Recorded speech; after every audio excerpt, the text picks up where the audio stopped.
Es una mañana especial. Estamos terminando el libro de Levítico.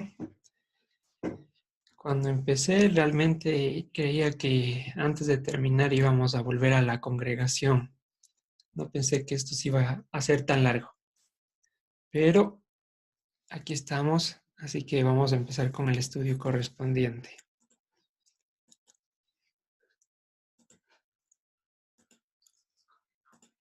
Hoy nuevamente tenemos dos parashot, o el plural de parashá, justamente por el tema que hemos explicado, que no es un año preñado, como llaman en el mundo hebreo, no tiene 13 meses porque es un calendario lunar, así que ciertas porciones se juntan, ¿sí? Esta se llama Behar Bejucotai, ¿sí? Lo uno significa en el monte y la otra se llama en Mishukot. Ya vamos a ver qué significa eso. Hoy es el día 35 de la cuenta del Omer, faltan 15 para Shabbat. Esto nada más es en Levítico 25 al 27. La porción final del libro de Levítico, hoy es 16 de mayo del 2020 y en el calendario hebreo 22 de Iyar del 5780. ¿Sí? Como es característico, cada vez que vamos terminando un libro, hacemos un breve repaso por todos los temas que hemos estudiado en el mismo. Trato de sacar los más trascendentales, los más importantes. Así que empezamos por la primera, Parashat Vayikra. Él llamó o convocó.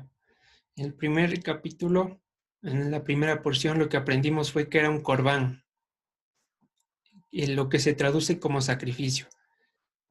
Más allá de sacrificio y saboreando su significado lingüístico, determinamos que era el elemento físico. Bueno, no determinamos nosotros, sino que en base a los significados que nos da la misma Biblia, determinamos que era el elemento físico dispuesto totalmente por y para Dios, para que inevitable e ineludiblemente nos encontremos con Él.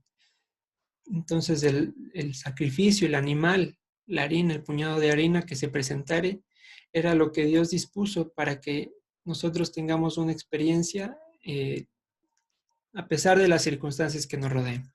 Este corbán, este sacrificio, era el que inevitablemente nos iba a acercar a Dios, ¿sí? Y en ellos, importante recordar los sacrificios, los tipos de sacrificios. Eran 6. Teníamos el olá, que era el holocausto. Luego venía la minjá, lo que se conoce como ofrenda del olor grato. Teníamos el hatat, que era por el pecado. El asham, que era también por el pecado, pero había unas consideraciones. La ofrenda de paces, o shlamim. Y finalmente, miluim, que era solo para los sacerdotes. Entonces, en el olá, su propósito principal era la reconciliación, ¿sí? La minja era una ofrenda de olor grato que también se ofrecía cuando las personas no estaban en capacidad de sacrificar un animal, ¿sí? Se recordarán que hablábamos de un toro, luego de un cordero, luego de una paloma, y si ya no había, pues un puñado de harina. Hatat, el pecado. Hasham, por la culpa, y hacíamos la distinción. ¿Cuál era la diferencia entre Hatat y Hasham? Hatat venía siendo el pecado voluntario, no, el pecado con conocimiento. Yo ya sé qué es lo que es bueno, qué es lo que es malo, y termino incurriendo en eso. En cambio, el Hasham terminaba siendo el error involuntario en algo que es malo, pero que yo no tengo conocimiento, ¿sí? Pero que a la final sigue siendo malo. La ofrenda shlamim, como bien dijimos, pases, se hacía con el fin de agradecer al Señor por algún logro, por la culminación de un voto, ¿sí? Una comida para los sacerdotes que se la comía con 3 días, hasta 3 días después. Y finalmente, miluim, que era la ofrenda de llanura. Veíamos que a los sacerdotes se los consagraba. Y también explicábamos qué era eso de la consagración. No era más que llenar las manos para que tengan que ofrecer. Y en concordancia con lo que dice en el Nuevo Testamento, que nadie puede dar de lo que no tiene. ¿Sí? Siguiendo con la siguiente parashá, la parashá Tzav, entre las cosas que vimos, preguntamos el sacrificio de Pesach dentro de qué categoría entraba de los anteriores sacrificios, puntualizando, por supuesto, que el sacrificio de Yeshua fue perfecto y cubrió todos, pero venía a cumplir dentro de eso que cubría todo, cumplía una función específica. Entonces leíamos en Isaías 53:10, cuando él entregue a su garganta como ofrenda de Hasham, como corbán de Hasham. ¿Y qué significaba esto? Lo mismo que dice en Hechos 17:30. Habiendo pasado por alto, Pesaj, pasado por alto los tiempos de ignorancia. ¿Sí? Entonces decíamos que el Señor ahora no nos ve como pecadores empedernidos, ¿sí?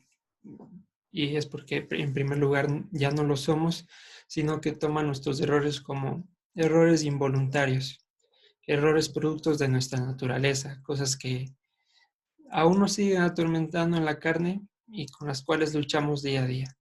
Entonces ahora con el sacrificio de Pesaj, decíamos que nos dio la competencia para atravesar en el mundo, la competencia para ser compatibles con su santidad, ¿sí?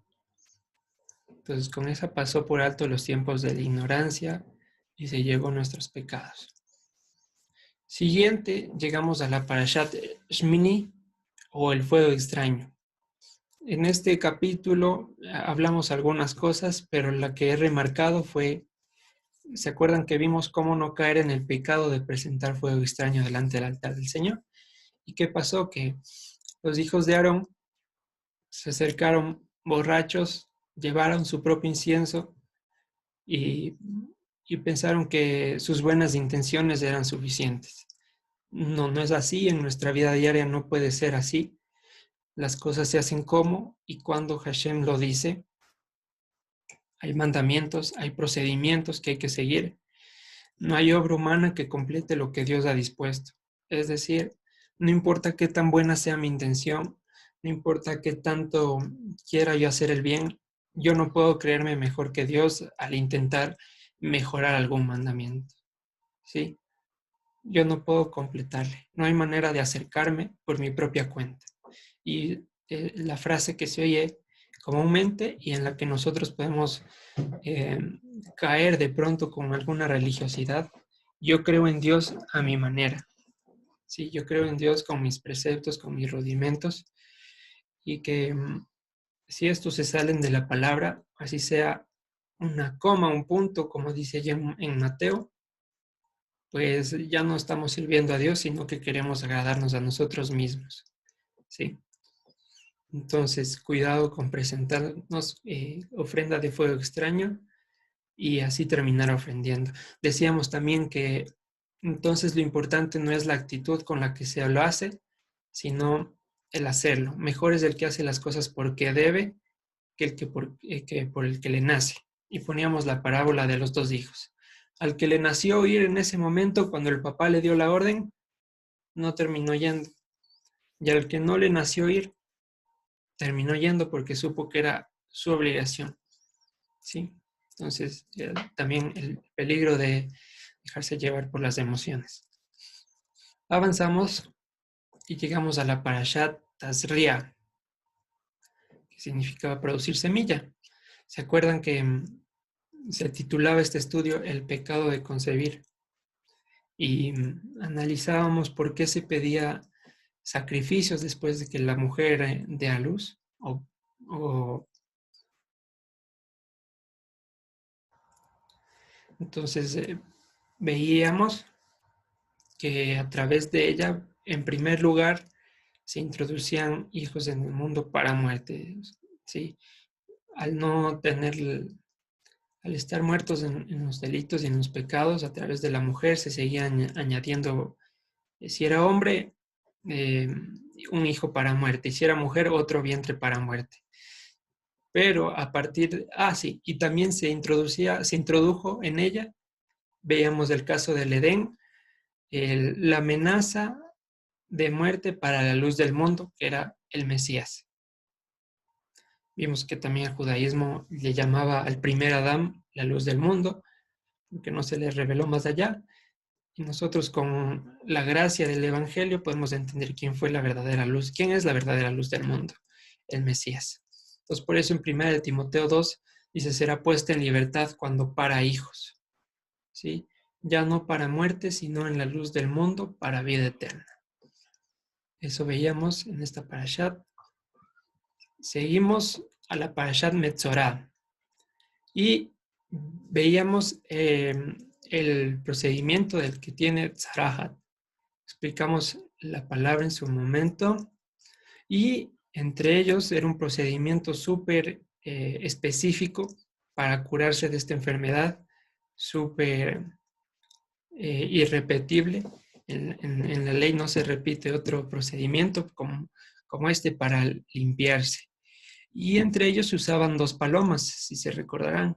La una paloma era muerta y a la otra se le remojaba en la sangre de la que era muerta, obviamente, y se la ponía en libertad a que huele.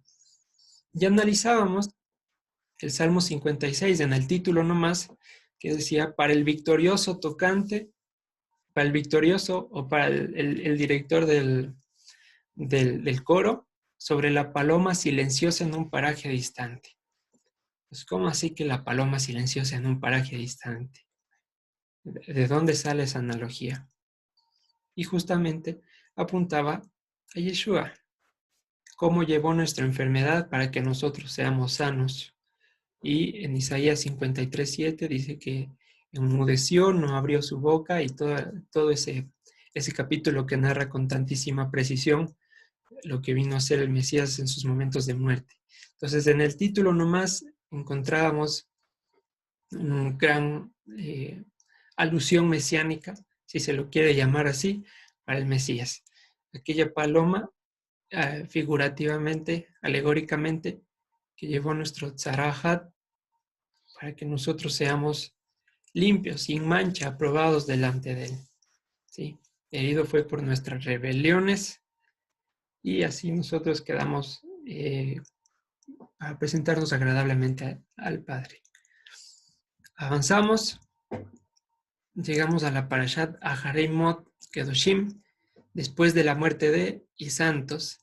Veíamos aquí las implicaciones de Yom Kippur, porque si se ofrecía sacrificio varias veces al año, cuál era la necesidad de ofrecerlo uno especial en Yom Kippur, y también Kedoshim, santos. Explicábamos qué es ser santo, más allá de que el Señor nos haya apartado, veíamos que no era suficiente decir que santo es apartado, porque ser apartado significaba, o el apartar significaba cambiar un objeto de un lugar a otro. Entonces el Señor, a más de cambiar de lugar a los hijos de Israel de Egipto a la tierra prometida, les distinguió con sus mandamientos, les dio directrices, no les dejó que vayan a sus anchas. Y lo mismo para nosotros, el Señor no solo nos saca del pecado y nos deja que improvisemos, no, el Señor nos saca del pecado para distinguirnos con sus ordenanzas. Entonces, ¿qué es ser santo? Es ser distinguidos, porque yo, el Señor, su Dios, soy distinguido. Y allí veíamos en el Nuevo Testamento cuando Pablo coincidencialmente decíamos, menciona quién te distingue y qué tienes que no hayas recibido. Y si lo recibes, ¿por qué te glorías como que si fuera propio tuyo? Entonces, la santidad, no, también mencionábamos, y súper importante, no es estudio, no es ayuno, no es orar, no es mis méritos. El Señor es el que me hace, el que me da la santidad, porque Él es la santidad. De Él proviene todo. Ahora, no me malentiendan, no estoy diciendo que las anteriores cosas hay que dejarlas de hacer de ningún lado, pero en ningún momento pensar que yo soy más o menos santo porque empiezo a cumplir más o menos mandamientos, sino el Señor es el que a través de que me va revelando en su corazón, puedo alcanzar su estatura. Todo proviene de Él, a eso me refiero, que no es nuestra propia competencia. No podemos empezar a gloriarnos decir, no, yo guardo más mandamientos y soy más santo. No, no es así. Por eso Pablo dice, ¿por qué te glorías? Como si proviniera de ti. Entonces serán distinguidos porque yo, el Señor, su Dios, soy distinguido. Una promesa, más allá de un mandato para nosotros, una promesa. El Señor mismo se iba a encargar de que nosotros estemos a su imagen y a su semejanza. Nos guste o no nos guste, vamos a ser distinguidos y sobre nosotros está invocado su nombre. Y finalmente llegamos a la parashá de la anterior semana. Se acordarán, parashat Emor, ¿sí? Toda nuestra manera de vivir sea santa. Veíamos que había peculiaridades en cuanto al corte de pelo. Entonces decíamos, ¿el Señor se mete hasta en nuestro corte de cabello? La respuesta es sí. Entonces analizamos una posibilidad de a qué se refería. Posiblemente dije que no tiene que ser necesariamente así, pero tomando en cuenta los versículos expuestos, se llegaba a esa conclusión. Entonces, aún en nuestro corte de cabello tiene que ver una señal de que en nosotros está el nombre del Señor. ¿Sí? Es como los tzitzit, no nos hacen mejor a nadie, pero es nuestro uniforme de policía, digámoslo así. Cuando la gente lo vea, va a saber en dónde pedir auxilio. Y si nosotros no podemos, pues sabe que estamos rodeados de más personas que están competentes para resolver los problemas en base a la palabra. Los tzitzit son la señal nuestra para el mundo, para que vean que en nosotros está la luz. ¿Sí? Por eso es importante que los usemos. Ahora, ¿qué pasa si no me pongo tzitzit? ¿Dejo de ser especial? ¿La palabra deja de estar en mí? De ninguna manera. Pero si el Señor lo ordenó, pues conviene hacerlo. ¿Sí? No es para vernos mejor, no es para presumir, es para hacer una señal al mundo, para hacer la sal y la luz, que vean y sepan a quién acudir. ¿Sí? Ahora, si no acompañamos de la vestimenta el testimonio, qué problema, ¿verdad? Pero no, en cambio, por ese miedo vamos a dejar de usarlos. Segundo, veamos profanando el nombre de Dios. En la anterior parashá se repetía mucho el profanar, profanar, profanar. ¿Y qué era el profanar? Poníamos el ejemplo didáctico de un queso para que no nos olvidemos nunca. El profanar venía de la palabra hebrea que significaba perforar, hacer huecos, romper la unidad. Entonces poníamos en primer lugar un quesito blanco y luego un quesito perforado, con muchos huecos. Entonces al empezar a incumplir mandamientos, empezamos a profanar, a perforar la unicidad nuestra con Dios. Y decíamos que por más huecos que haya, Dios no va a permitir que eso se termine de romper. Sin embargo, nosotros vamos a sentir las consecuencias de esa lejanía que producen uno o más huecos. ¿Sí? Esto era el profanar. Veíamos también las características de la esposa del sumo sacerdote.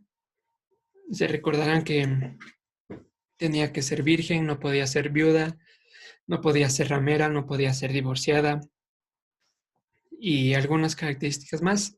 Y justamente fueron todas estas características las que llegó a tener el pueblo de Israel, cada una de ellas.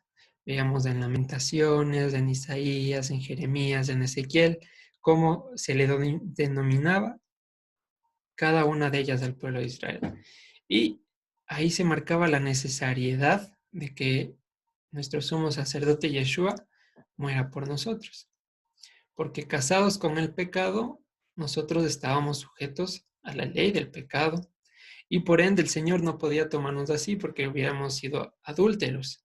Es decir, el Señor no puede invalidar su propia ley, el Señor no puede dar ejemplo de desobediencia. Y como veíamos que dijo cuando se presentó con Juan el Bautista, toda justicia tenía que ser cumplida delante. ¿Sí? Todos los procedimientos tenían que ser cumplidos al pie de la letra. Para ello, muerto el marido, que era el pecado, nosotros quedamos libres y el Señor nos pudo tomar de nuevo, a fin de preparar una esposa limpia, santa e inmaculada. ¿Sí? Poníamos ahí el ejemplo y todas las imágenes ilustrativas. Llegábamos también al punto de las citas con Dios y llamamientos de su santidad. Veíamos la palabra específica, era citas antes que fiestas. Ahora, dirán, ¿qué pasa si sigo diciendo fiestas? Pues lo dejo a criterio de ustedes. Yo nada más ilustro que la palabra que aparece ahí es citas. Son citas con Dios. Y antes que santas convocaciones, como aparece ahí, más hacía referencia a que la convocación no es santa en sí. El Shabbat no es santo en sí. Es santo por quien lo proclamó.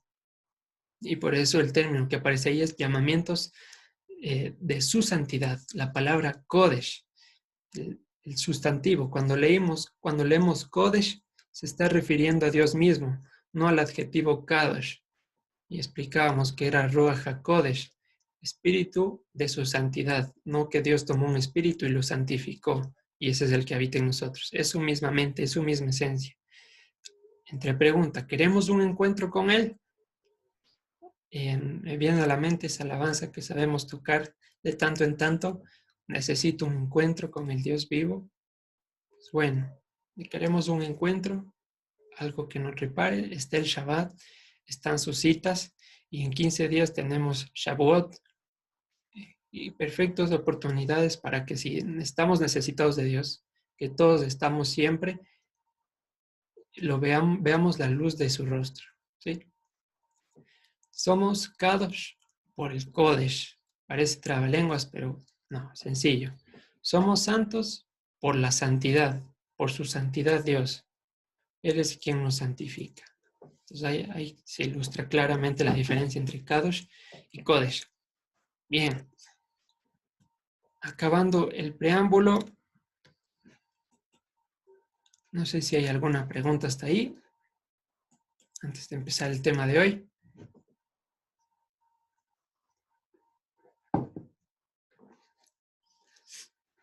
Si todo está bien, A ver, Carlitos. yo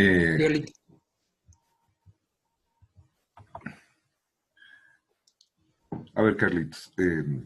Cabe señalar que dentro de la congregación, este estudio que estás llevando adelante es parte de una instrucción complementaria, que no tengo ninguna objeción, y al contrario, es otro método de estudio, no el único. ¿Sí? Tú estás cogiendo una fuente, vamos despacio, es una apreciación la que estás presentando, y con celo todos estamos aprendiendo, con celo. Eh, Siendo que, repito, como lo decía ayer, es un método de estudio, no es absoluto, no es lo único ni lo absoluto. Entonces, con esas características, tenemos el tema en donde debemos tener conceptos claros para aprender en la generalidad.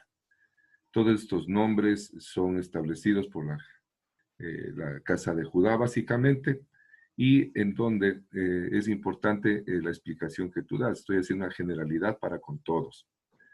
Y lo rescatable, el mayor, a pesar de que cada uno de estos detalles son importantes, es el mensaje final, que a lo largo de estos días, a lo largo de estos continuos estudios que seguimos haciendo, tendremos una mejor apreciación de la voluntad de Dios sobre nuestras vidas. ¿Sí? Entonces, estos nombres establecidos para los diferentes estudios, para eso son pasajes que la idea es llegar a estudiar toda la Biblia semanalmente a lo largo del año. Entonces, es eso. Porque esta es la única hora donde estudiamos a la casa de Judá desde esta perspectiva. El resto de los estudios que tenemos son estudios que van en el marco histórico y étnico.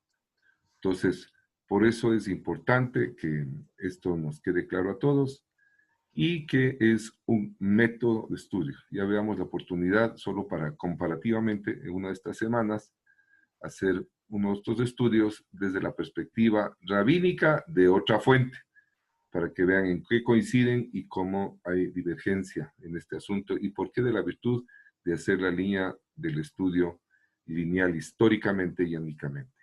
Así que con esta apreciación, más que todo, por la responsabilidad que tengo con todos, les ruego que sepamos recibir esto en misericordia, sabiendo que tan solo es un método más de estudio, que nos vamos un poco más a la raíz a través de la casa de Judá, no siendo absoluto.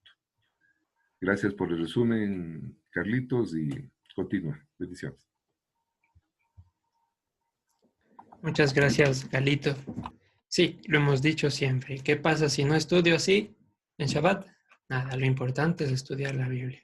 Seguimos lo que dice Hechos 15, que a los gentiles que recién se convierten, a Moisés hay quien se lo predique desde tiempos antiguos, en cada sinagoga, y pues nosotros seguimos esa recomendación de Hechos 15. Sí, ahora, ¿qué pasa si no estudio así? Pues nada, la Torá no especifica que estudiemos en este orden. Está bien, no pasa nada, ¿sí? Estamos estudiando la ley, la palabra de Dios, tratando de identificar algunas peculiaridades lingüísticas que a simple vista se saltan. Entonces, generalidades que se van a tratar el día de hoy. Capítulo 25. Vamos a estar viendo la Shemitah o el Shabbat de la tierra. Habrán escuchado algo. Y el Yobel o Jubileo, que se celebraba cada 50 años. En el capítulo 26 tenemos las promesas inamovibles de Dios o Jukot. Entonces, en esto se va a estar enmarcando el estudio del día de hoy. Entonces empezamos. Vamos a ver nuestras Biblias en el capítulo 25, por favor, de Levítico.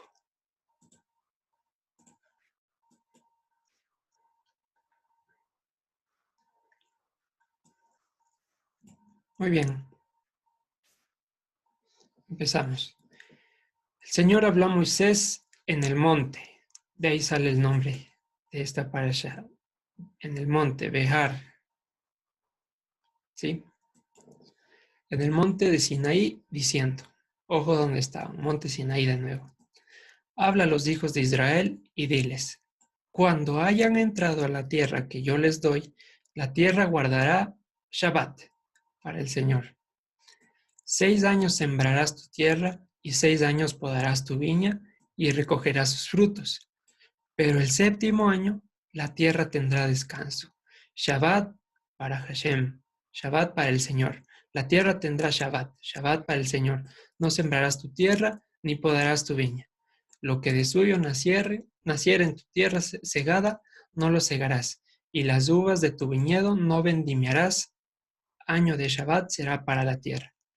Mas el descanso de la tierra te dará para comer a ti, a tu siervo, a tu sierva, a tu criado y a tu extranjero que morare contigo. Y a tu animal y a la bestia que hubiere en tu tierra será todo el fruto de ella para comer. Bien, vamos a analizar un poquito qué nos está diciendo aquí. Primero establece en el versículo 2, les dice, cuando entren en el 7º año, después de un ciclo de 7 años, será un Shabbat para la tierra. Y no se confundan. Esto les dice a los hebreos, no a ustedes. Shabbat para la tierra, entre paréntesis, no se confundan. Es un Shabbat para mí. ¿Sí? No lo están guardando para la tierra. De pronto vayan a hacer un ídolo de la producción de la tierra, entre paréntesis, Pachamama. No es para la tierra en sí, es para mí. ¿Sí? Versículo 3, 6 años sembrarás, 6 años se va a pasar en ese ritmo, pero el 7º año, insiste, Shabbat para la tierra, Shabbat para Hashem. Y mencionábamos antes, ¿qué es Hashem? Nada más el nombre. ¿Cuál nombre? De Yeshua. Hashem significa el nombre. No cegarás lo que nazca. Lo que naturalmente crezca abastecerá todo tu ecosistema, dice en pocas palabras.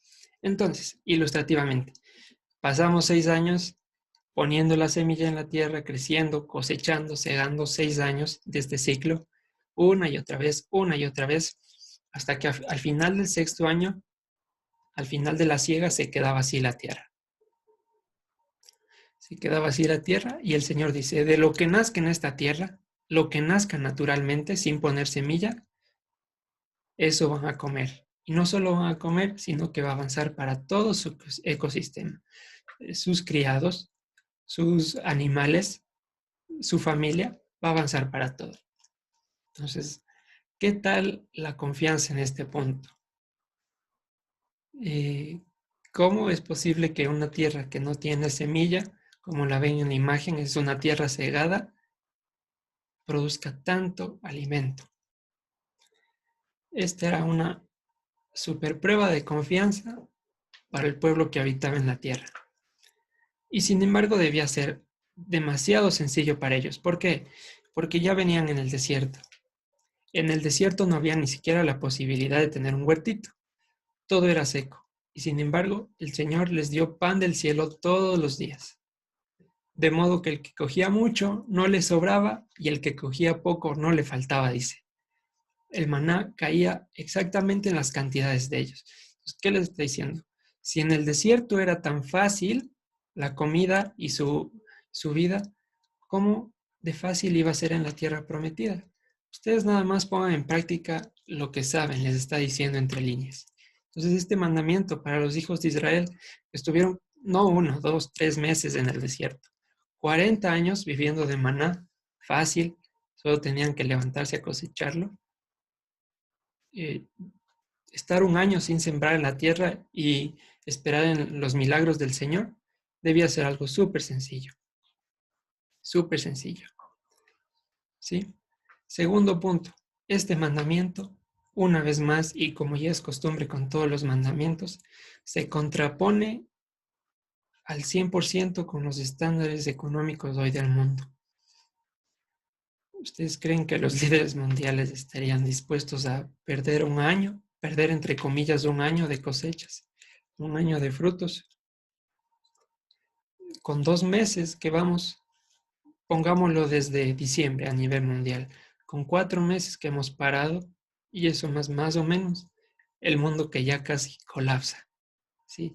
Todo el mundo ya quiere salir a trabajar y está bien, es el sustento. Imagínense cómo era en un año no sembrar nada. Tremendísima prueba de confianza. Hoy en Israel, ni siquiera en Israel guardan a plenitud este mandamiento. No pueden. Por medio hay contratos con el gobierno, empresa privada tiene que cumplir sus compromisos y dejar de sembrar un año y que la tierra produzca un año, eh, mundanamente hablando, las pérdidas serían incalculables. Pero no, para el Señor no lo es así. No dice que van a comer migajas, no dice que van a tener una comida al día. Vamos a leer de nuevo lo que dice. Más el descanso de la tierra, más el Shabbat de la tierra, te dará... Ay, ¿qué pasó aquí? Estamos, versículo 6.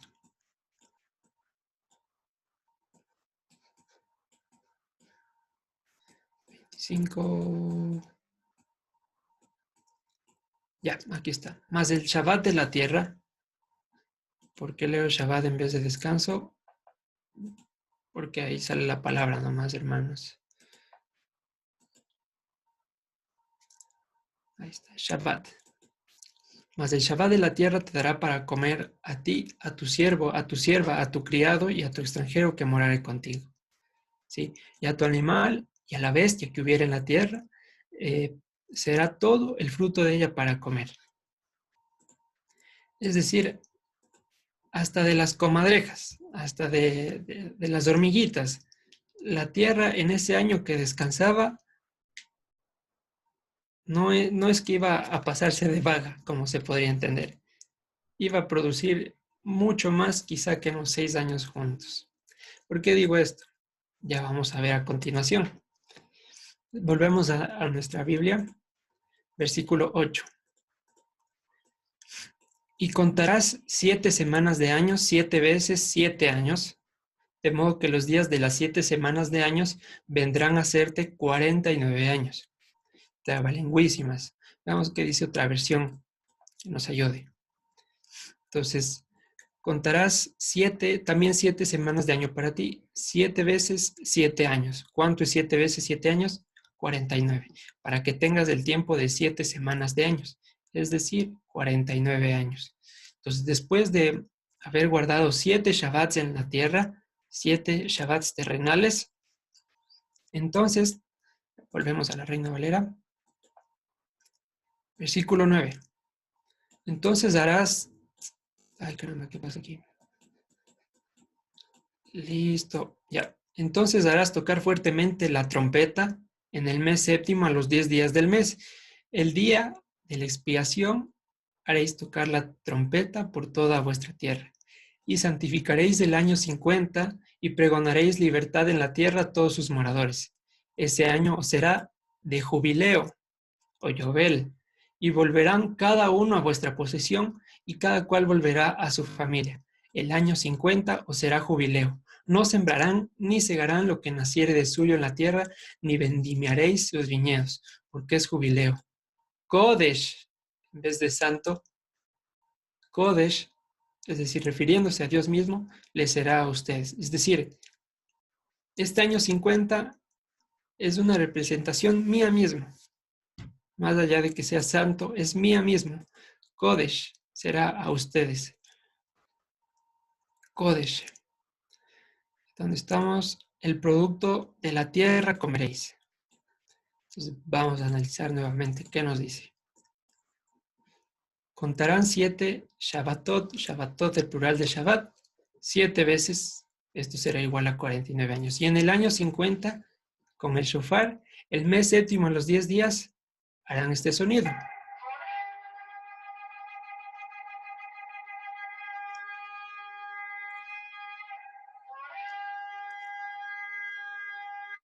¿Sí?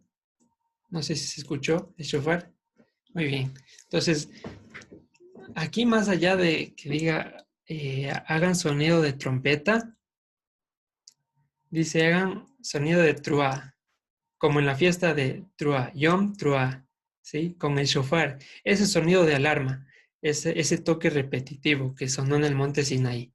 Ese a los 50 años, en el mes séptimo, a los 10 días de lo que nosotros tenemos como Yom Kippur, se pasaba por toda la tierra de Israel, anunciando que llegó el jubileo. No sé si van notando la conexión entre Yom Kippur y el jubileo. ¿El jubileo para qué servía? ¿O qué se anunciaba en el jubileo en el año 50? Se proclamaba libertad, se volvía a mi propiedad y también se volvía a la familia. El año 50 era la restitución de todas las cosas. ¿Y qué va a pasar en Yom Kippur?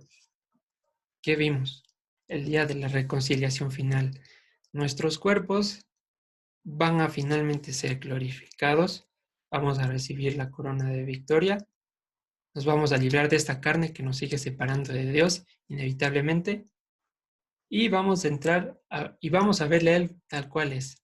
Vamos a ser libres para siempre, vamos a eh, volver a mi propiedad, no, pero sí vamos a entrar definitivamente en el dominio de Dios, toda la familia de Israel. La celestial, el pueblo celestial, nuestra patria celestial. El año 50 era la restitución de todas las cosas. ¿Qué pasaba en el año 50? No se segaba, no se sembraba y únicamente se comía lo que Dios mandaba.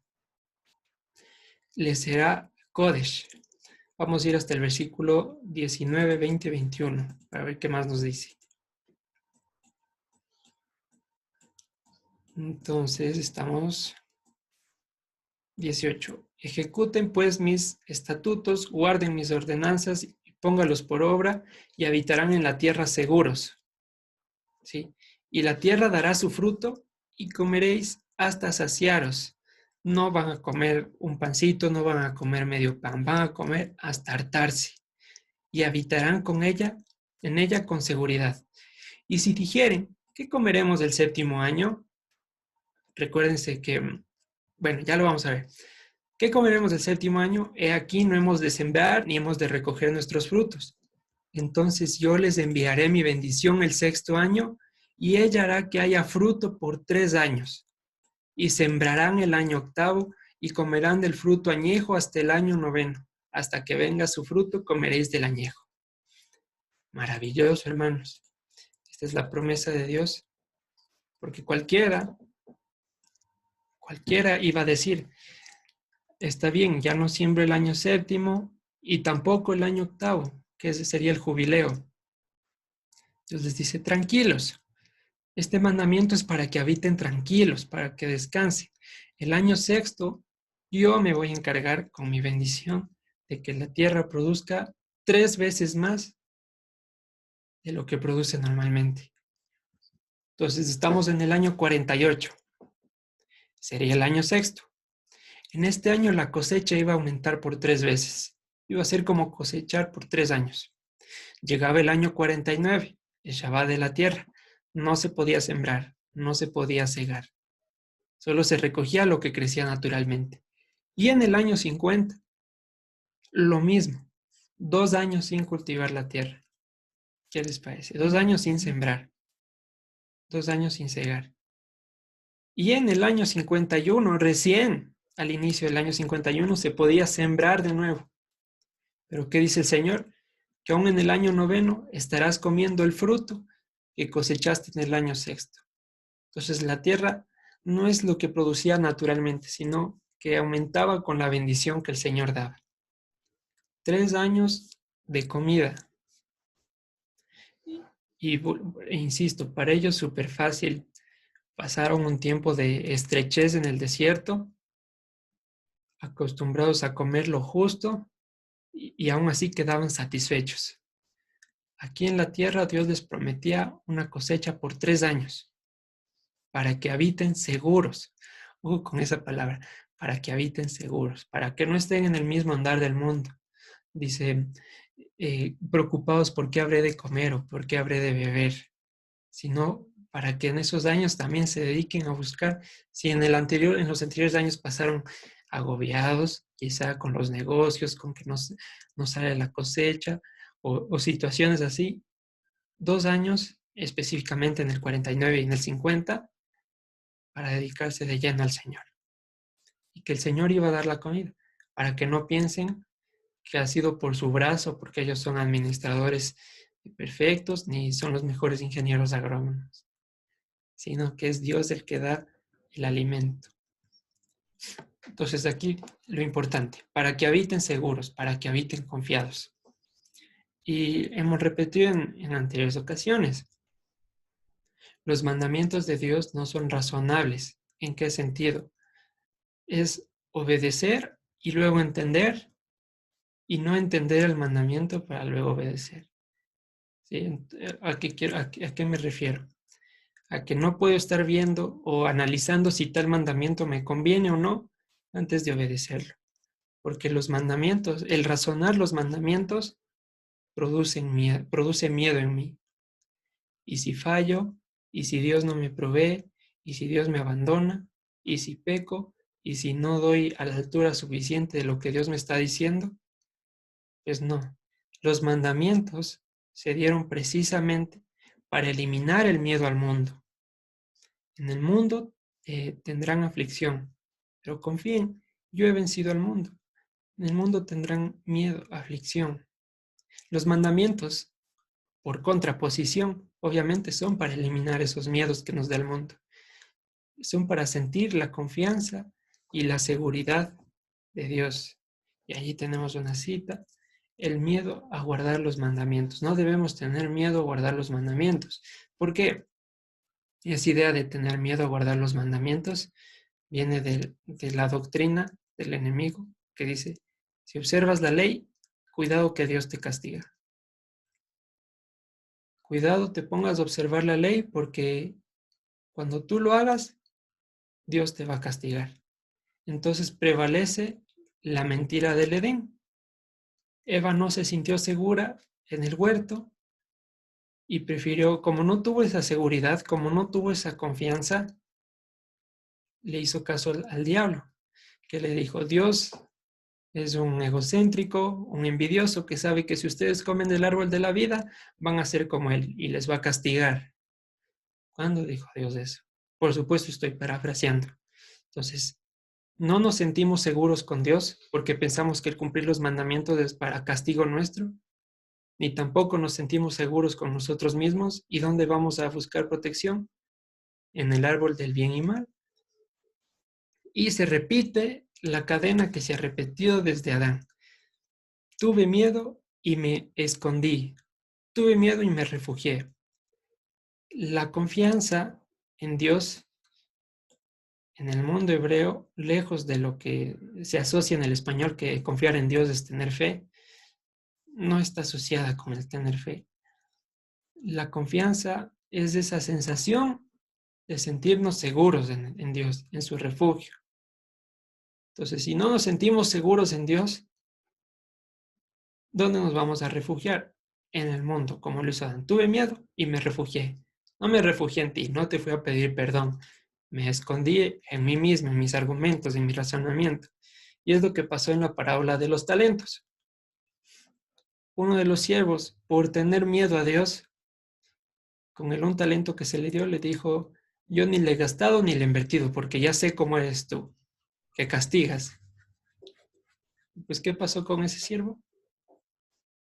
Fue echado, el día de crujir de dientes. Entonces, si yo me quedo siempre en el miedo, que no guardo porque Dios me va a castigar, nunca voy a crecer, siempre voy a estar en los mismos errores, siempre voy a estar en mi propia prudencia y no voy a estar confiando en Dios. Que repito, confiar no es sinónimo de fe. No va por ahí la confianza, sino la confianza es el sentimiento, la experiencia de tener esa seguridad en Dios. Lo que Dios quiere es que nos ejercitemos en el discernimiento del bien y del mal. Pero si estamos con miedo, no temáis, dice el Señor. Vino a romper con el miedo que estaba desde antes por esa falsa doctrina. Si observas la ley, Dios te castiga. Pues no, resulta que no, que los mandamientos son para vida eterna, no para juicio, ¿sí? Entonces ya vamos a analizar la pregunta que quizá la tienen y si no, pues las plantea. Entonces, ¿por qué dice Dios que si no cumple los mandamientos en Deuteronomio, bendiciones y maldiciones? Y lo vamos a leer más adelante. ¿Sí? Entonces, pongámoslo el ejemplo así. Estoy en esos saltos bungee, en el puente, con la cuerda. Si yo nunca salto, siempre voy a tener miedo a morirme, a que la cuerda se rompa. Pero hasta que no experimente, hasta que no vea que la cuerda es segura, que un montón de gente ya se ha hecho, ha saltado y ha vuelto a subir, no se me va a pasar el miedo.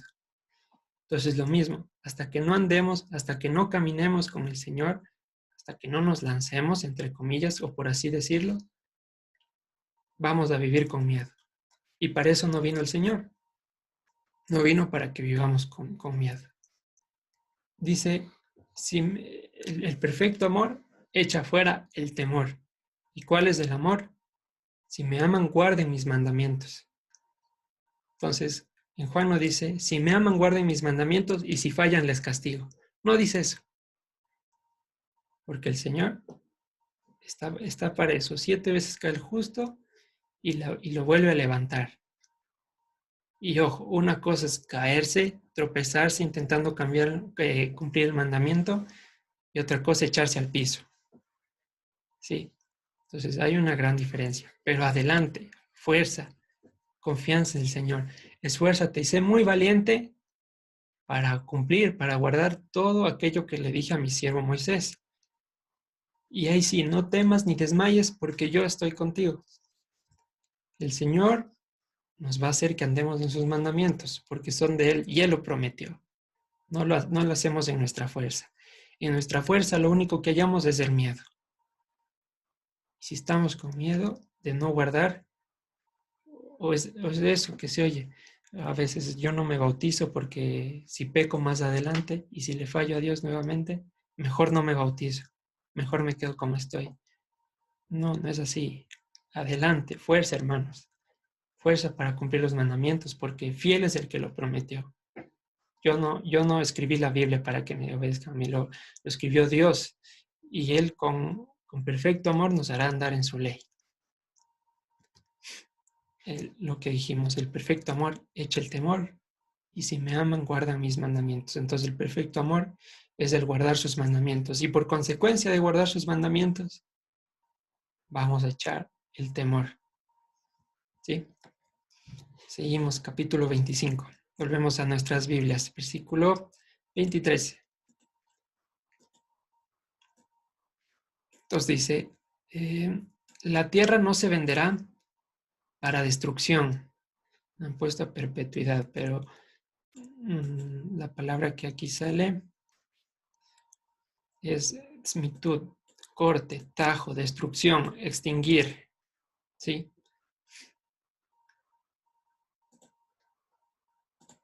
Ya, entonces la tierra, ya, no, fallas técnicas, versículo 23, lo tenemos. La tierra no se venderá para destrucción, porque la tierra es mía. Ustedes son forasteros y extranjeros, son para conmigo. ¿Cómo así que los hijos de Israel son forasteros y extranjeros?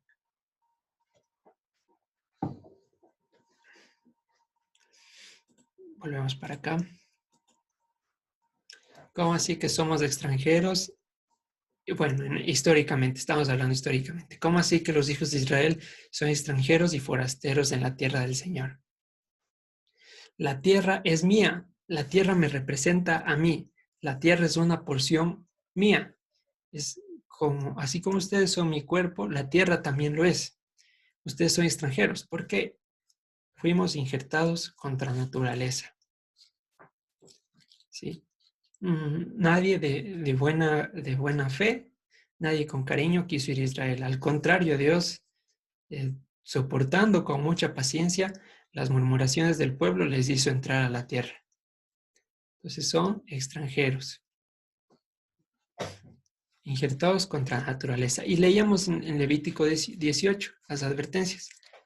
Cuidado, profanen la tierra y sean vomitados como lo fueron los habitantes de aquí, los cananeos. Entonces, el hecho de profanar la tierra era también directamente una profanación a Dios, a lo que representa a Dios. Entonces, y aparte aquí del hecho histórico geográfico, está apuntando a la Jerusalén celestial. Nada inmundo ni incircunciso entrará en la Jerusalén celestial. Y decíamos que ya no va a haber ni posibilidad de fallar, porque el pecado iba a ser eliminado. ¿Sí? Entonces fue precisamente por este mandamiento, por no cumplir los días de reposo de la tierra ni el jubileo, que Judá fue expulsado, fue deportado a Babilonia. ¿Sí? Fueron vomitados. Y aquí algo muy importante. Vamos a ir al versículo 35-36. Aquí da algunos lineamientos para lo que es el jubileo. Por ejemplo, mas si no consiguiere lo suficiente para que se la devuelvan, lo que vendió estará en poder del que la compró hasta el año del jubileo. Y al jubileo saldrá y él volverá a su posesión. Si yo vendía una propiedad porque estaba en necesidad, porque estaba sin dinero, al año 50 el vendedor automáticamente me devolvía mi tierra. ¿Sí? A eso se refiere y aquí habla lineamientos parecidos. Entonces volvemos al versículo. Estamos por el versículo 35. Aquí dice algo muy importante. Dice, y cuando tu hermano empobreciere y se acogiere a ti, tú lo ampararás como forastero y extranjero vivirá contigo. No tomarás de él usura ni ganancia, sino tendrás temor de tu Dios y tu hermano vivirá contigo. ¿Cuál es el énfasis de esto? Que si mi hermano, que habitaba en ese entonces en la tierra prometida, empobrecía por algún mal negocio, porque hizo malas cosas y me pedía ayuda, yo debía procurar al máximo que él permanezca en la tierra prometida. ¿Por qué? ¿Qué significaba que estar en la tierra prometida? ¿Qué significaba entrar en Israel? Entonces, abrimos el chat. ¿Qué significa? Bueno, ¿qué significaba para los hijos de Israel en el desierto entrar en la tierra prometida? ¿Alguien me ayuda? ¿Qué significa entrar en Israel? Y para nosotros hoy en día, ¿qué significa que ya no seamos ciudadanos del mundo, sino tengamos a la patria celestial, Israel? No al Estado, sino a la identidad celestial. ¿Alguien por el chat?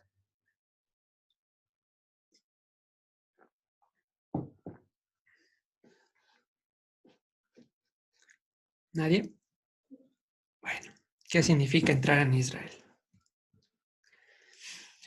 Entrar en Israel era entrar en el descanso de Dios, su reposo. Vamos a abrir con nuestras Biblias Hebreos 4, versículos 8 al 9.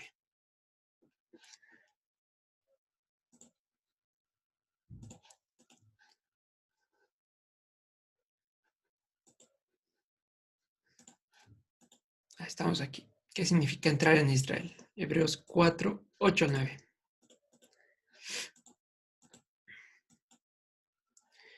Hebreos.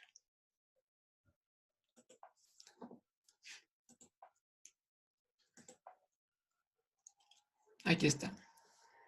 Porque si Josué les hubiera dado el reposo, ¿cómo les iba a dar el reposo? Entrando a la tierra.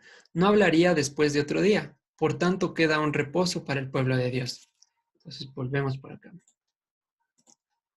¿Qué significaba entrar en Israel? Era entrar en el descanso de Dios, en el reposo. Históricamente, para los hijos que salieron de Egipto, era la culminación de los trabajos en Egipto. Era la meta final, la libertad final de la esclavitud allá. Hoy en día, para nosotros, ¿qué significa entrar en Israel? Es eso, tener la promesa de que vamos a llegar a la Jerusalén celestial, la verdadera patria y el final reposo. Y aquí lo aclara en Hebreos 11, 13 al 16, que no se refiere al Estado de Israel, sino a una celestial. Hebreos 11,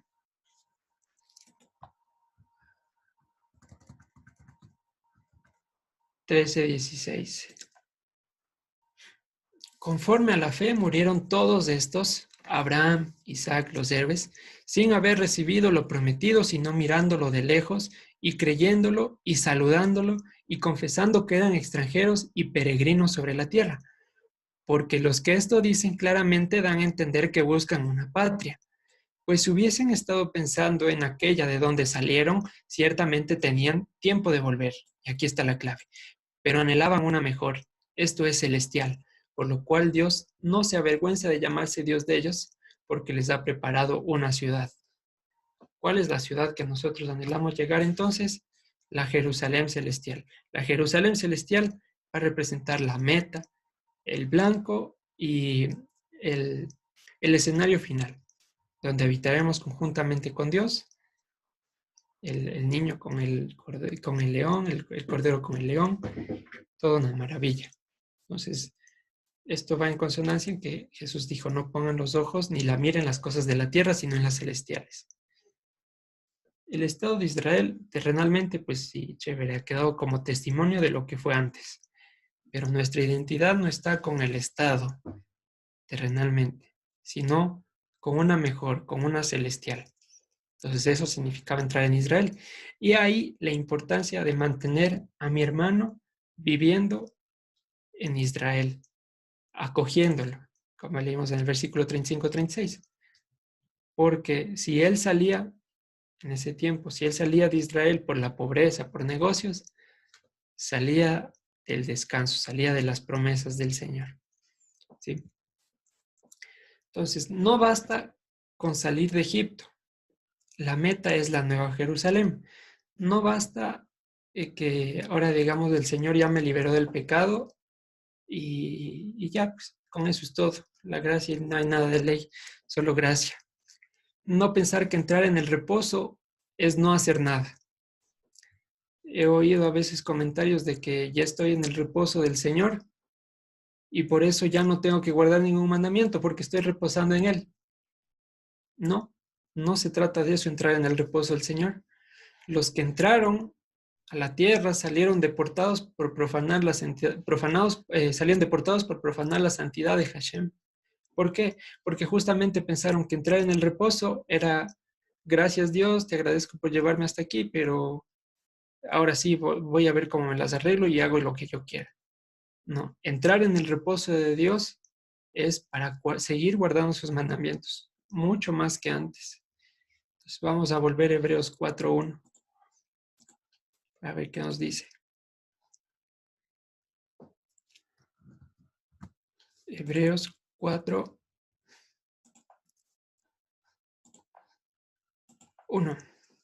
Temamos, pues, no sea que permaneciendo aún en la promesa de entrar en su reposo, alguno de ustedes parezca no haberlo alcanzado.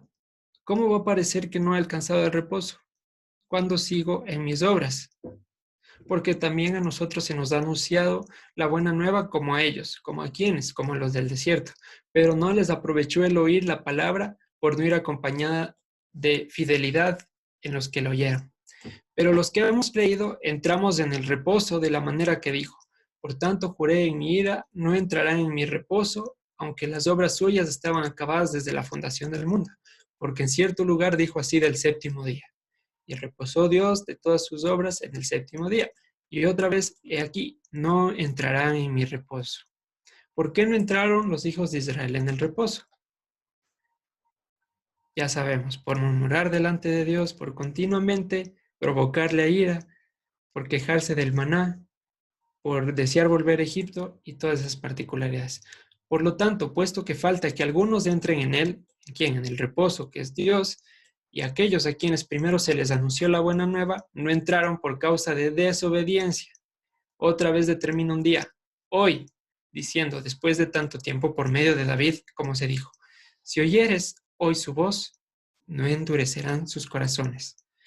Porque si Josué les hubiera dado el reposo, no les hablaría después de otro día. Por tanto, queda un reposo para el pueblo de Dios. Y aquí está la clave. Porque el que ha entrado en su reposo, el que ha entrado a la tierra prometida, el que ha entrado a Israel, a la ciudadanía celestial, también ha reposado de sus obras como Dios de las suyas. ¿Qué está diciendo en otras palabras? El que dice que le ama y no guarda sus mandamientos, el tal es mentiroso. El que ha entrado, el que ha entrado en su reposo también ha reposado de sus obras. Entonces, entrar en el reposo, venid a mí los que estén cansados y trabajados y yo os haré descansar. ¿Descansar de qué? De nuestras obras infructuosas de la carne. ¿Para qué? Para que aprendamos a dar fruto. Entonces, ojo, entrar en el reposo de Dios no es entrar para hacer lo que yo quiera. No es a no guardar ningún mandamiento, sino a reposar de mis propias obras para hacerlas de Dios. Las virtudes de aquel que nos llamó de las tinieblas a su luz admirable. ¿Alguna pregunta hasta aquí, hermanos?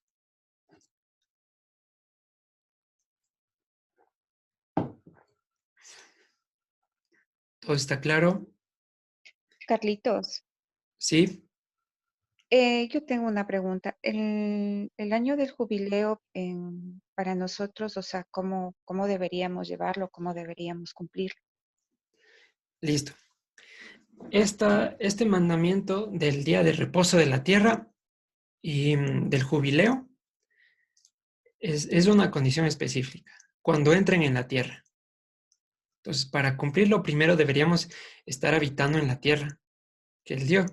Segundo, tendríamos que estar en un gobierno exclusivamente de la Torá, porque pues con el mundo difícil, y en eso está Israel. Tercero, y bueno, esto sería, digamos que entre comillas, lo más sencillo. Deberíamos analizar desde cuándo se está tomando el ciclo de años, para así estimar cuándo sería el próximo jubileo. Estiman que es del 2028, pero pues no estamos en la Tierra ni estamos bajo el completo gobierno de su Torah mundialmente. Así que, y bueno, segundo punto, esto estaba, como ven, dedicado al reposo de la Tierra. Entonces, ahora, así como guardarlo, es muy difícil por las situaciones antes expuestas. Entonces, el jubileo, el Señor lo aplica de la siguiente manera. Cuando se para en la sinagoga y lee, el Señor me ha enviado a proclamar el año agradable de la reconciliación. Vamos a leerlo.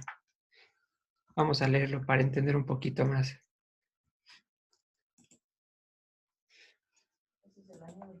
Déjenme ubicarlo aquí.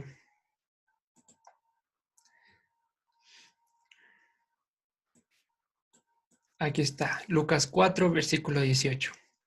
El Espíritu del Señor está sobre mí, por cuanto me ha ungido para dar buenas nuevas a los pobres. Me ha enviado a sanar a los quebrantados de corazón, a pregonar la libertad a los cautivos y vista a los ciegos, a poner en libertad a los oprimidos.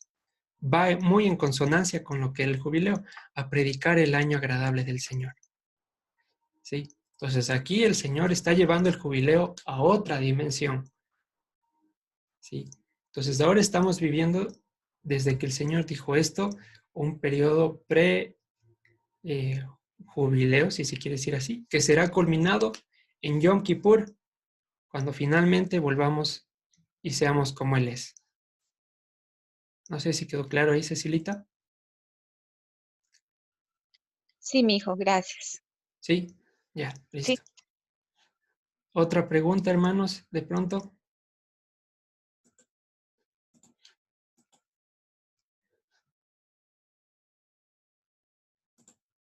Si no es así, entonces sigamos con la enseñanza. Capítulo 26. Los Jukot, ¿por qué se llama Bejucotai? Las leyes inamovibles de Dios. Vamos a leer el capítulo 26 de Levítico. Levítico 26, versículo 13.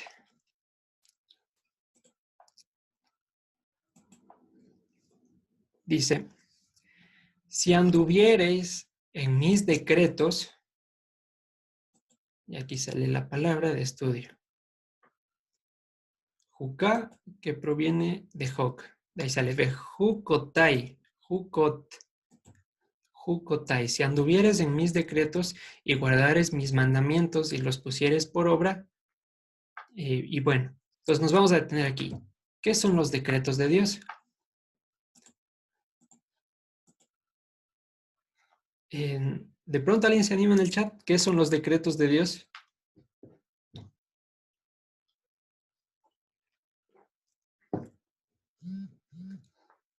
¿Algo? ¿No?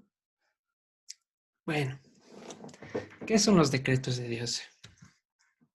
Si anduvieres en mis decretos, y vamos a leer, vamos a ir con nuestras Biblias a Jeremías 31, 35 al 36. Capítulo 31, versículo 35 al 36.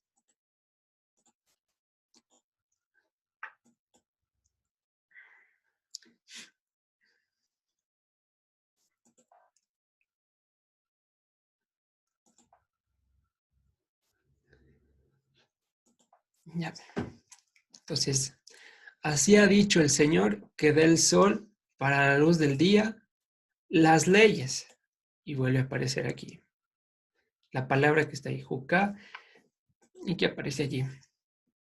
Entonces, así ha dicho el Señor que da el sol para la luz del día, las leyes de la luna y de las estrellas para la luz de la noche, que parte el mar y braman sus ondas, el Señor de los ejércitos es su nombre.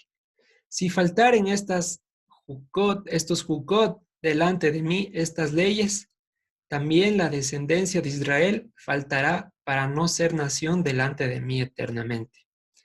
Entonces, volvemos para acá. ¿Qué nos dice?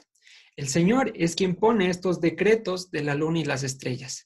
Si estos decretos faltan, llegaren a abolirse, Israel deja de ser mi nación. Pues, ¿qué está diciendo? Primero se cae el sol, la luna y las estrellas antes que yo abandone Israel. Y en consonancia con lo que dijo Yeshua, cielo y tierra pasarán, pero mi palabra, que son mis promesas, no pasarán. Entonces, los Jukot, ¿por qué tenemos que traducirlo en hebreo, porque hay algunas palabras que es mejor no traducirlas. El problema con esta palabra es que a veces ponen decretos, otras veces ponen leyes, otras veces ponen ordenanzas, otras veces ponen estatutos, y pareciera que son cosas diferentes. Y así van cambiando y terminan cambiando la idea del versículo. Entonces, estos decretos, que son jukot, una palabra sencilla, son las leyes inamovibles de Dios, las leyes universales que rigen el movimiento del universo mismo, en todos sus aspectos, tanto de la luna y las estrellas como en nuestra vida. Y por eso también antes se acuerdan que veíamos que la palabra 10 mandamientos como tal no sale, sino 10 palabras. ¿Cómo así que las 10 palabras? Porque antes decíamos que antes de ser decretos para el hombre, son promesas para Dios. No robarás, no amarás al Señor tu Dios. Y todo está en futuro, porque el Señor mismo se iba a encargar de que nosotros andemos en esas promesas. Entonces, antes que mandamientos, ahí decía palabras, las 10 palabras del Señor. Entonces, aquí está diciendo lo mismo. Los jukot son esas leyes, esos decretos, vamos, si quieren pónganlo decretos, pero entendamos el concepto. Son aquellas inamovibles, infaltables de Dios, aquello que ha prometido y que nunca más se va a cambiar. Vamos a aclararlo con nuestro mejor diccionario, que es la Biblia. Salmo 105, versículo 8 al 10.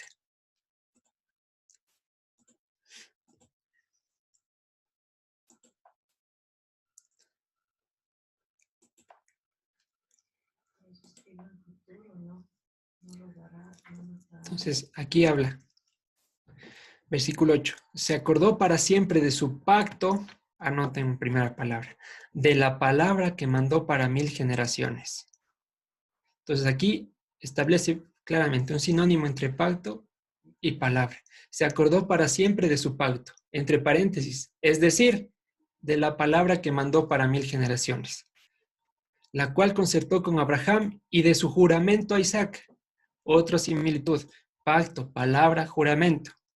Le estableció a Jacob por decreto, por Jukot. Le estableció a Jacob por Jukot, a Israel, por pacto sempiterno. Entonces,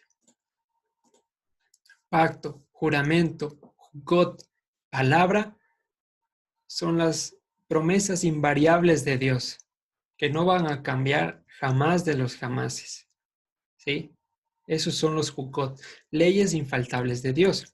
Entonces, en ese contexto, el versículo 3 dice, si anduvieren en mis leyes inamovibles, punto y coma, por consiguiente mis mandamientos guardarán.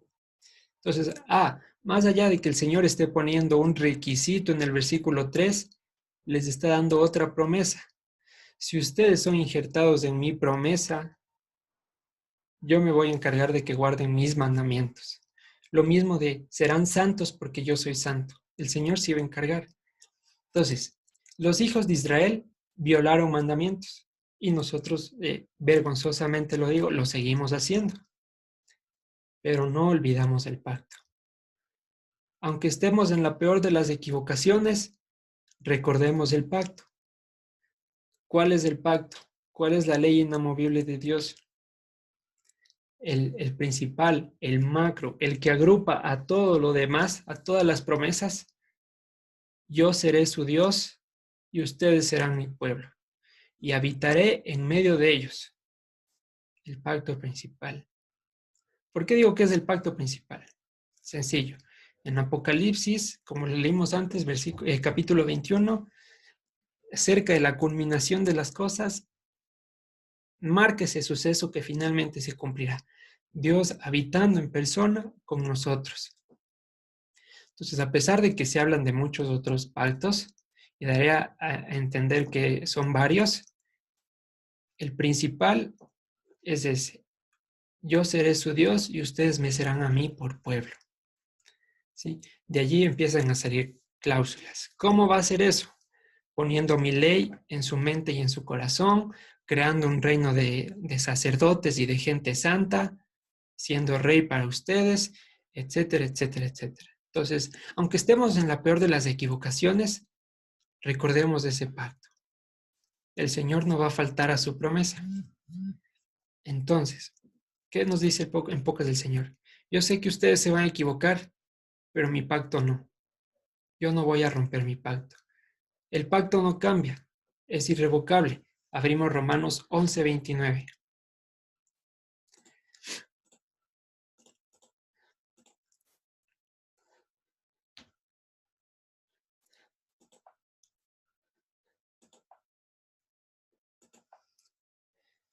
Porque irrevocables son los dones y el llamamiento de Dios. Es decir, una vez que Dios nos llama, que escuchamos la voz del buen pastor, nunca, jamás podemos volver atrás. Ya no hay cómo, no es posible. El pacto no cambia, es irrevocable. No podemos echarnos para atrás. Y es por esto que la salvación no se pierde. Porque el Señor no puso la salvación en nuestras manos. Quien nos da la salvación es Él. Y Él mismo se va a asegurar de que nosotros terminemos siendo salvos. Porque si el Señor pusiera la misma en nuestras manos, ni 3 segundos y nosotros estamos ardiendo en el infierno. Y aquí se cae la doctrina del libre albedrío, que el Señor es un caballero. O sea, que el Señor nos dice, ¿quieres irte? Sí, ya, que te vaya bien. Y nunca más nos vuelve a ver. No, el Señor no toca la puerta delicadamente. Disculpa, ¿quieres salir del pecado? No, gracias, vuelvo luego. No, el Señor extiende su mano en donde estamos y nos saca. Queramos o no queramos. A la fuerza o a las buenas. La salvación no se pierde, pero nos va a realizar las sacudidas necesarias hasta ponernos a su estatura. Eso sí, tal cual un papá y una mamá con un hijo. ¿Sí? La voluntad de Él se va a hacer porque Él lo prometió. Vamos a ser su pueblo, nos guste o no nos guste. ¿Sí? Queramos o no queramos, el Señor nos va a sacar de la inmundicia en la que vivimos y nos va a hacer andar derechitos. Porque es su casa, son sus reglas, nosotros somos extranjeros y Él es el dueño. Injertados contra naturaleza, pero vamos a hacer lo que Él necesita. Eso sí, la salvación no se pierde, pero ojo, no es para quedarnos como nos llamó. Nos va a sacudir, nos va a botar al piso si es necesario, pero vamos a salir sin pecado hasta llegar a su estatura. Una vez injertados en el Señor, en el olivo natural, ya no hay salida, hermanos. Ahora, mucho cuidado, la salvación no se pierde. E insisto, porque a veces, como bien decía Alexito el jueves, usan este argumento para hacer lo que bien les quiera. Usan la libertad de Dios y lo convierten en libertinaje. No, la salvación de Dios es para que nosotros andemos y demos fruto. ¿Sí? Y también nos corresponde cuidarla diligentemente. Si me aman, guarden mis mandamientos. Si andan en mi pacto, van a guardar mis mandamientos. Mi pacto no es para que hagan lo que quieran. ¿Sí? Entonces, no hay libre albedrío. La salvación no se pierde porque el Señor es quien nos la dio, pero nos va a sacudir si es necesario. Y esa es la misericordia. La misericordia no es la eliminación del castigo, sino la atenuación del mismo. Porque ¿qué castigo merecemos? La muerte. El Señor no nos mata, pero sí nos pega unas jaladitas de oreja de vez en cuando. Su pacto pesa sobre cualquier circunstancia. Y esta es la invariabilidad de Dios. Y aquí lo he puesto así de la siguiente manera. Porque Él no cambia, porque Él no miente, porque Él no desecha. Entonces, una vez llamados, voy a leerles aquí brevemente para que no perdamos el hilo. Malaquías 3:6 nos dice lo siguiente. Porque yo, Hashem, no cambio, por esto hijos de Jacob no han sido consumidos. Porque yo me prometí que ustedes van a ser mi pueblo, yo mismo. Ustedes no son consumidos. No vayan a pensar que ustedes hicieron algo bueno. No vayan a pensar que se merece. No vayan a pensar que no tengo en cuenta sus maldades. pero yo prometí y por eso no han sido consumidos. Números 23, 19. Dios no es hombre para que mienta, ni hijo de hombre para que se arrepienta. Él dijo y no hará, habló y no lo ejecutará. ¿Y qué dijo? ¿En qué nos estamos amparando para decir que la salvación no se pierde? Juan 6:33.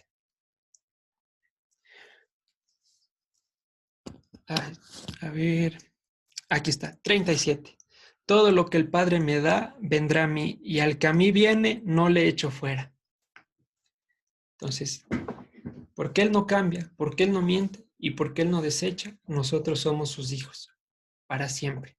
Tenemos su Ruach HaKodesh, que es el que nos garantiza y el que nos hace andar derechito. Insisto, nos guste o no nos guste.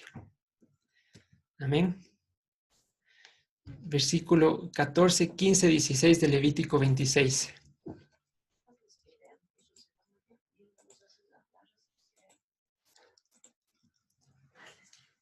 Levítico 26, 14, 15, 16. Y aquí viene, ¿no? Decíamos, digamos, las consecuencias de la desobediencia.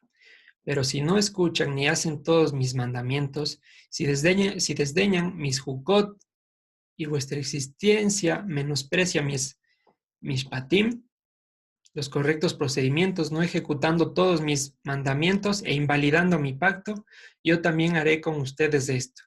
Y entonces empieza a dar todas las consecuencias. Y aquí hay dos escenarios, dos situaciones que se dan cuando nosotros nos vamos tras la obstinación de nuestro corazón.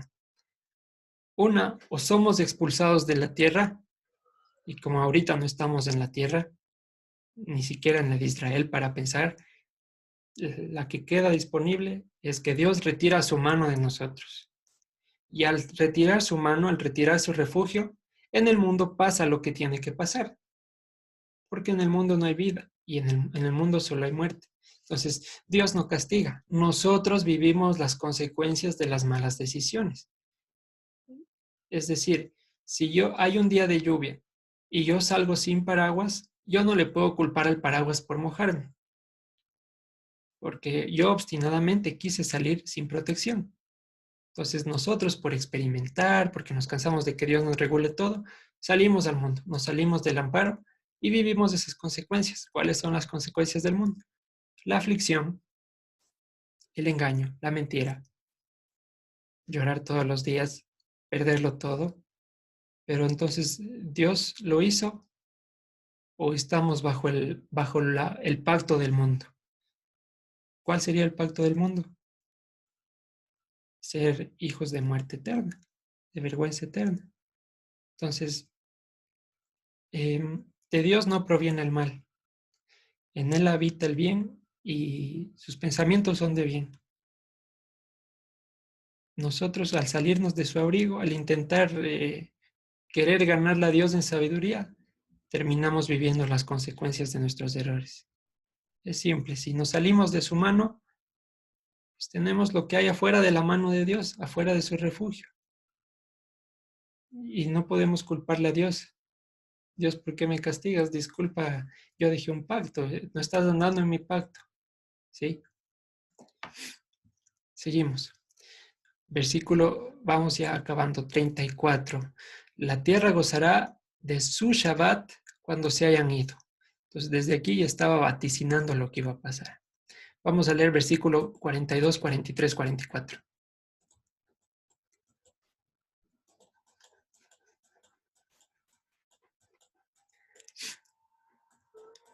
Vamos a agarrar contexto. Dice,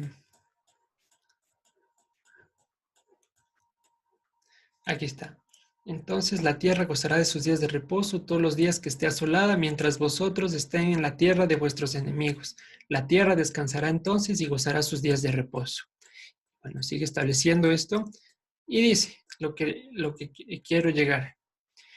Entonces, cuando ustedes estén cautivos en la tierra de sus enemigos sirviendo a ídolos, yo me acordaré de mi pacto con Jacob y asimismo de mi pacto con Isaac y también de mi pacto con Abraham me acordaré y haré memoria de la tierra. Pero la tierra será abandonada por ellos y gozará de sus días de reposo estando desierta a causa de ellos, y entonces se someterán al castigo de sus iniquidades. ¿Cómo te sometes al castigo de sus iniquidades? Cuando estamos comiendo con los cerdos y decimos como el hijo pródigo, en la casa de mi padre, hasta el jornalero come mejor. Entonces, voy a regresar, así sea que mi papá no me quiera recibir, ya no me tome como hijo, pero aunque sea que me permita vivir como jornalero. El castigo de sus iniquidades. Por cuanto menospreciaron mis ordenanzas, su pescuezo, su existencia tuvo fastidio de mis Jukot. Y aún con todo esto, a pesar de que ustedes hicieron todo esto, a pesar de que nosotros invalidamos su pacto 1,000,000 de veces, estando ellos en tierra de sus enemigos, yo no los desecharé ni los abominaré para consumirlos invalidando mi pacto con ellos, porque yo, el Señor, soy su Dios. Antes me acordaré de ellos por el pacto antiguo, cuando los saqué de la tierra de Egipto a los ojos de los gentiles para ser su Dios, yo, el Señor. Entonces, aún con nuestros peores errores, aún con nuestras peores faltas, el Señor no nos despreciará ni nos aborrecerá. ¿Por qué? Aunque nosotros fuéramos infieles, Él permanece fiel. Su pacto, sus promesas, su deseo de habitar en nosotros es el que nos sostiene hasta hoy. Aunque nosotros fuéramos infieles, Él permanece fiel, hermanos. Y por eso hoy les estoy hablando. Porque el Señor extendió su brazo y hizo valer su pacto. ¿Sí? Y para terminar vamos a leer Salmo 89, versículo 31-35.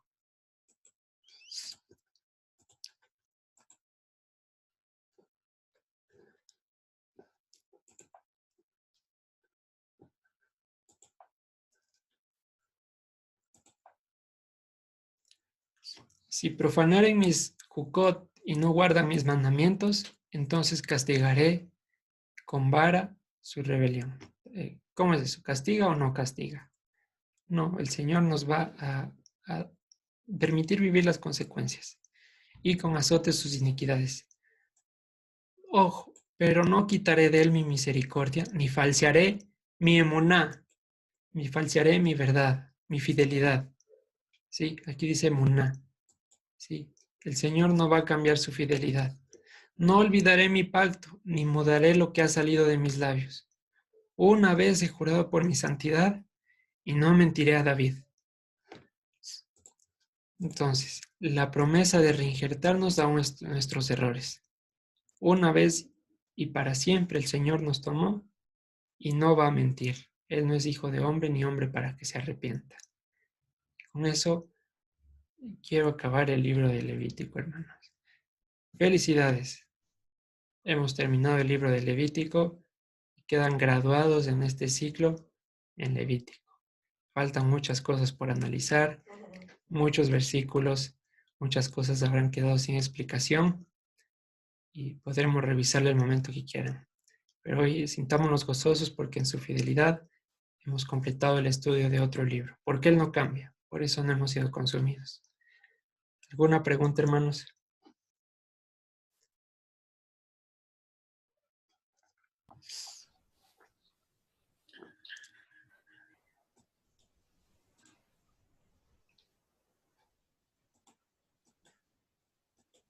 Parece que fue súper clara la explicación. Muchas gracias, Carlitos. Como se habrán dado cuenta, no es que se leen todos los versículos de los pasajes de esta parashá, sino se va a los versículos que completan la idea de cada capítulo. Y de esa manera, la idea es que a la vuelta de un año habremos escuchado el mensaje completo de todo lo que es la Tanaj, el Antiguo Testamento, y siendo que todas las cartas apostólicas, particularmente Pablo, hace una paráfrasis de todo esto,